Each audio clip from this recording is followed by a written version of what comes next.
From the opening line of Ralph Martin's commentary on Ephesians in the Interpretation series, he says, "No part of the New Testament has a more contemporary relevance than the letter to the Ephesians." That's a pretty lofty statement. No part of the New Testament, which includes the gospel accounts of Jesus' life, the stories of the early church in the book of Acts, multiple letters from Paul, or the Pauline school of thought and theology, letters attributed to John and James and Peter, the book of Revelation. No part of the New Testament has a more contemporary relevance, is more important in our understanding of faith and life today than the letter to the Ephesians. So I guess we ought to pay attention. With 4 children in our household, we've seen a lot of activities come and go. Dropping off for dance classes and stopping at the store to grab snacks for student council meetings, lots and lots of soccer practices and games, a few track meets thrown in the mix, a couple of dabbles in middle school basketball, and maybe one field hockey stick that hung out in our garage for a few years after a passing interest. But last year was the first time we had a volleyball player in our house, and it has been a growing experience for all of us to learn this new game. Now, I don't know about you, but my experience with volleyball before I had a child playing on a team had been essentially solely based on my PE classes in elementary, middle school, and high school. That pretty much consisted of understanding that there was a team on each side of the net, and each person took a turn serving the ball and then moved to the next position across the back and across the front of the rows. 3 hits are allowed on each side, there's some boundary lines, and that was pretty much it. I've now been watching really just 2 school seasons and 1 long club season over the winter and spring, and I think I'm almost understanding all of the referee's hand signals, and I think I'm almost getting the movements that the 6 players make on the court, which is very much not the simple round-the-court movement that I thought I learned as a kid. I've watched beautiful volleys go back and forth across the net with ease and skill, passed from one player to another in just the right spot and with just the right timing. I've watched players reach and dive and make outstanding saves to keep the ball in play. And I've watched a slow, easy ball lobbed across the net from the other team land with a smack on the floor between 3 or 4 players who all look at each other, trying to figure out why no one touched it. And here's one thing I've noticed. The relationship between those teammates is absolutely critical. I think that's the case in any team sport, yes, but there is something unique about the way it plays out in volleyball. There is intense trust needed that the players will move to the spots to which they are supposed to move, and quickly, but without running into each other, which I've also seen. Because when that ball comes across from the other side of the net, often with decent force and speed, everyone needs to be ready. There is strong communication needed so that everyone knows who is going to get the ball, who is preparing to be in the right position for the next hit. Sometimes there's more than one player calling out, "Got it," at the same time. Then what? And it's not only the in-the-moment chatter, but it's the rehearsal of communication through both words and body language, reading one another's cues and movements, and being able to message the same back to the team. And there is a need for skilled individuals who bring their knowledge of this game and their talents, and hopefully also their height, onto the court.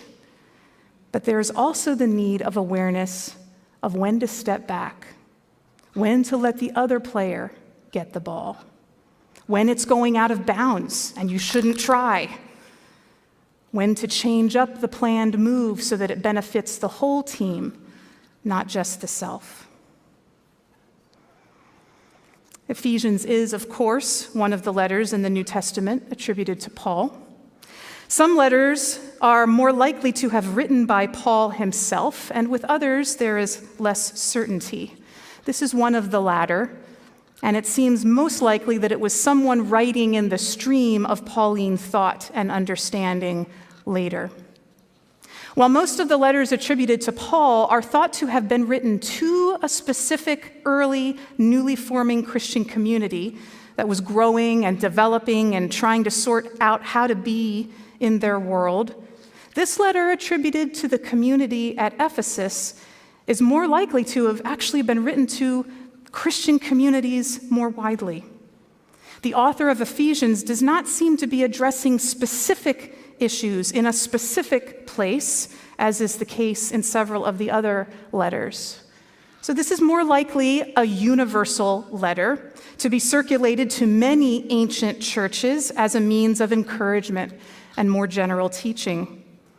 The reason that scholars think this is because the earliest manuscripts of this letter that we do not have the designation of Ephesus at the beginning. So some scholars think it's possible this was written in as a letter to be circulated, maybe with like a blank line. And when your church received it, you filled in the name of your church and could read it to the community to personalize it. Perhaps this copy that we have in our Bibles was copied more frequently and then adopted into the biblical canon and became known as the letter to the Ephesians. But in any case, these verses in Ephesians 4 that we're focusing on today are exactly in the middle of the book. The first 3 chapters contain a theoretical and theological exploration of what it means for Christ to be the head of these new communities of followers, churches that are being formed through the leadership of Paul. Chapters 4 to 6 are the more practical explanation of how that is best to be lived out in the actual community as Christ becomes integrated within and through the bodies, physical and spiritual bodies that are part of the group. So these verses sort of hinge between these 2 sections, shifting from understanding the meaning to figuring out how it works in practice. Similar to some other scriptural texts, we are reminded in this text that the body is made up of parts, working together, joined and knit together by every ligament with which it is equipped. And the emphasis is on the unity of all of those parts into the whole. And that idea sounds lovely, but I think we all realize it's challenging in practice. The context of this letter is not too terribly long after the ancient church communities have shifted from being specifically a Jewish movement into a more expansive way that was open to Gentiles, open to all who identify Jesus as their teacher, Christ as their healer. So new people are coming into the group who do not have a lifelong Jewish foundation. And they are welcomed, but perhaps they do not fully understand the essence and importance of Jewish beliefs and practices, and perhaps they do not fully understand the investment they need to make in this new life in Christ. At the same time, Jewish Christians were coming to terms with the reality that this new community of transformation and love was both still bound to the law, but also did not require new converts to complete some of the rituals and practices that had been so critical to Jews for centuries. Could these Gentile converts really be fully Christian? While that had been officially answered as yes at the Jerusalem Council, as we read about in Acts 15, you may be aware that sometimes it takes a while for everyone to get on board. So here in Ephesians, the Pauline author is suggesting that they do not need to get hung up on some of the beliefs and practices that had been foundational for Jews. And at the same time, these new communities need to be careful not to take this commitment too lightly, such that they can't discern between what is Christ-like and what is not. They need not be tossed to and fro and blown about by every wind of doctrine, but that instead the focus, in order to stay bound, stuck together, connected in peace through all this diversity, the focus must be on one. One. 7 times in verses 4 through 6, we see the language of one. There is one body and one Spirit, just as you were called to the one hope of your calling, one Lord, one faith, one baptism, one God and Father of all, who is above all and through all and in all. The beginning and end of that one is Christ. Christ as the head and the lifeblood of the body. Christ as the origination and the fulfillment. And the goal is for the body of followers, disciples, believers, whatever language you prefer. The goal is for the body to celebrate and enjoy being together in the name of Christ, and also to grow into the likeness of Christ. The church is an organism, growing, changing, shifting, evolving. The group of people that gathers in this Sunday morning setting is never the same. There are a different group of people who are physically present in this space and joining online each week. We come at different stages of our individual journey every time. And of course, the church, this church, is more than just Sunday morning worship. Groups that meet to do business or study together or support one another are gathering all throughout the week in this building and in other places. Ways to be in unity together that we haven't even thought of yet might still happen. This is an organic collective made up of many parts. But the key, the most important thing, the center, the focus, even if it's not spoken, is the origin and destination in Jesus Christ. This is the hope. This is the calling. And this is a challenge today, too. We like to gather together and do stuff. It's particularly nice when food is involved. Please reference Pizza with the Pastors after worship today and the carry-in lunch next Sunday. But this is not a social club. Yes, building relationships is a vital piece of what we do. We care for each other during times of pain and suffering. We cry together. We update each other on our lives. We celebrate together. We laugh together.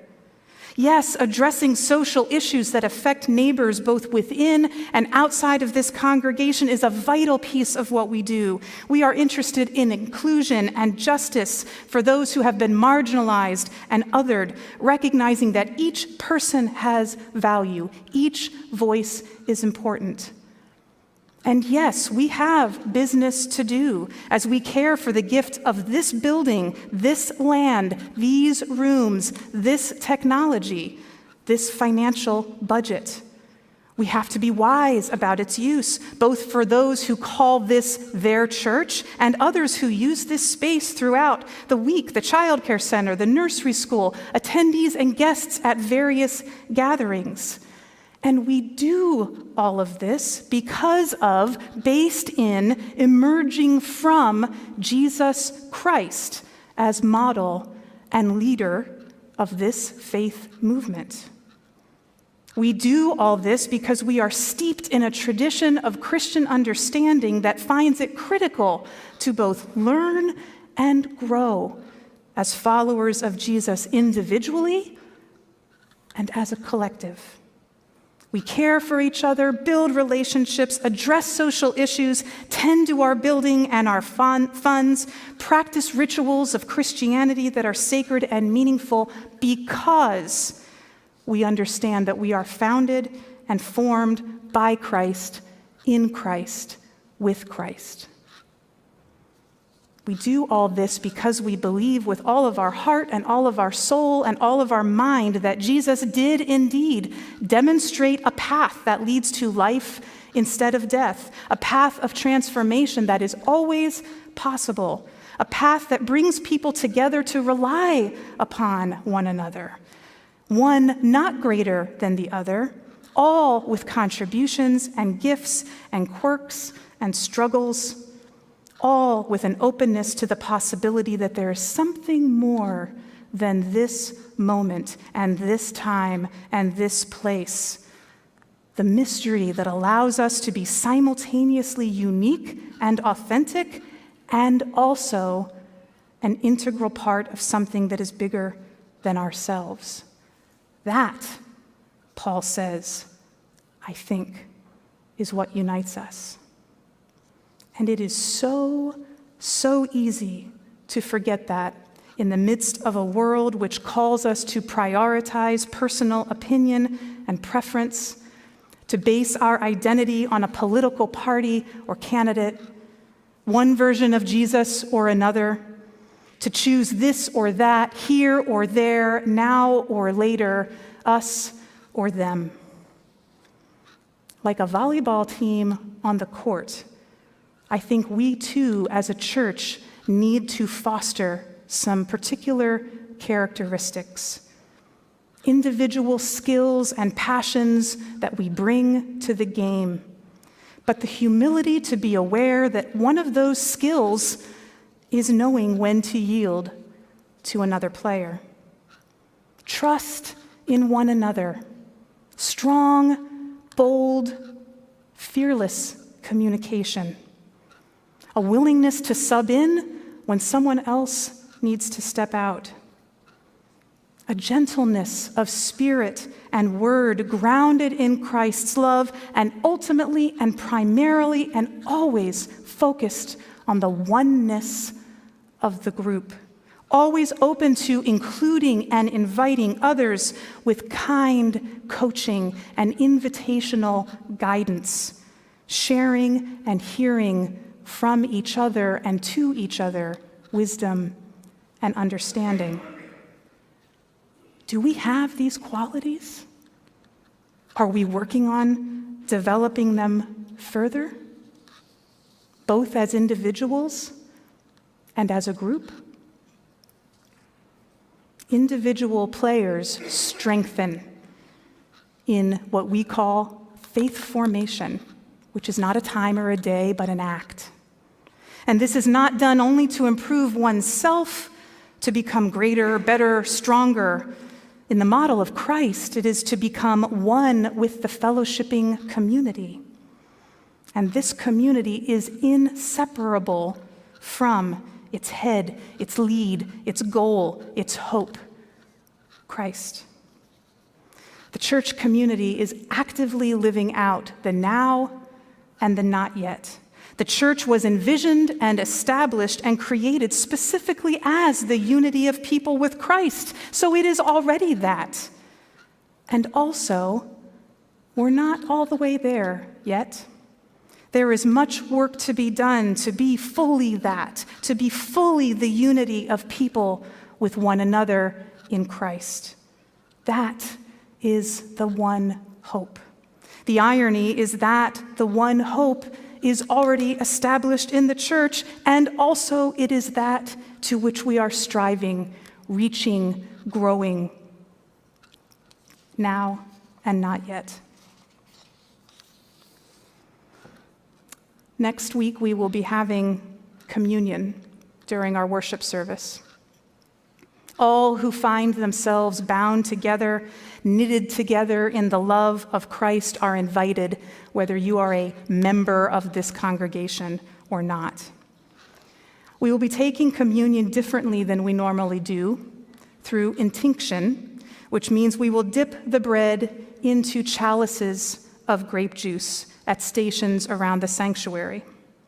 Traditional communion will be held during Love Feast on the first Sunday of November.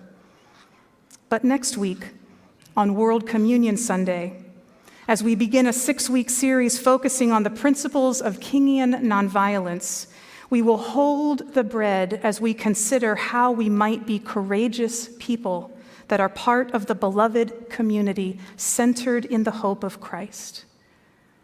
We will dip that bread into the shared cup as we consider how we can continue to work to be fully in unity with God in this congregation and in the greater ecumenical community of Christ's church.